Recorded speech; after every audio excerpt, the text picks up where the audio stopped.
ഇന്ത്യയിലെ അവസാന മുഖ്യമന്ത്രി ഭരണം കഴിഞ്ഞ് തിരിച്ചു പോകുമ്പോൾ മകൾ മാത്രമായിരുന്നു കൂട്ട്. തെരഞ്ഞെടുപ്പ് ഫലം കണ്ണൂരെ വീട്ടിലിരുന്ന് അറിയാനാണ് ആഗ്രഹം. ഏറെക്കുറെ കാര്യങ്ങളൊക്കെ മനസ്സിലാക്കിയതിൻ്റെ ഒരു ചളിപ്പ് ആ മുഖത്തുണ്ട്. നടപ്പിന് അല്പം സ്പീഡ് കൂടിയിട്ടുണ്ട്. 10 വർഷം നീണ്ട മുഖ്യമന്ത്രി പദത്തിലെ അവസാന ദിവസങ്ങളായ കഴിഞ്ഞ ദിവസം എല്ലാ വകുപ്പ് മേധാവികളെയും ഓഫീസിലേക്ക് ക്ഷണിച്ച് മുഖ്യമന്ത്രി നന്ദി അറിയിച്ചിരുന്നു. ഏതെങ്കിലും മാപ്ര പിന്നാലെ വരുമോ എന്ന ഭയമുണ്ട്. 56 അകമ്പടി വാഹനങ്ങളില്ലാതെ എത്ര സിമ്പിളായിട്ടാണ് കേരളത്തിൻ്റെ മുഖ്യമന്ത്രി വന്ന വഴിയെ തിരിച്ചു പോയത്.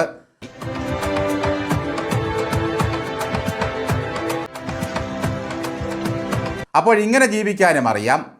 ക്യാബിനറ്റ് കക്കൂസ് വണ്ടിയിൽ കയറാൻ കാല് പൊന്തില്ലായിരുന്നു.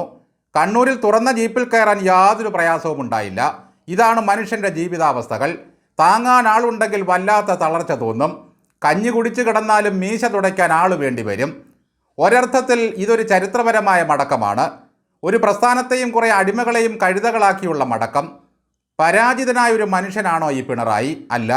നിത്യദാരിദ്ര്യത്തിൽ നിന്ന് നിത്യകോടി മൂപ്പിന്നായി സകല സൗഭാഗ്യങ്ങളും അനുഭവിച്ച് മക്കളെയും കൊച്ചുമക്കളെയും ലാളിച്ചു വളർത്തി ലോകമാകെ കറങ്ങി കോടികളുടെ ആസ്തി ഉണ്ടാക്കി ദിഗ്വിജയിയായിട്ടാണ് പിണറായി വിജയൻ്റെ മടക്കം.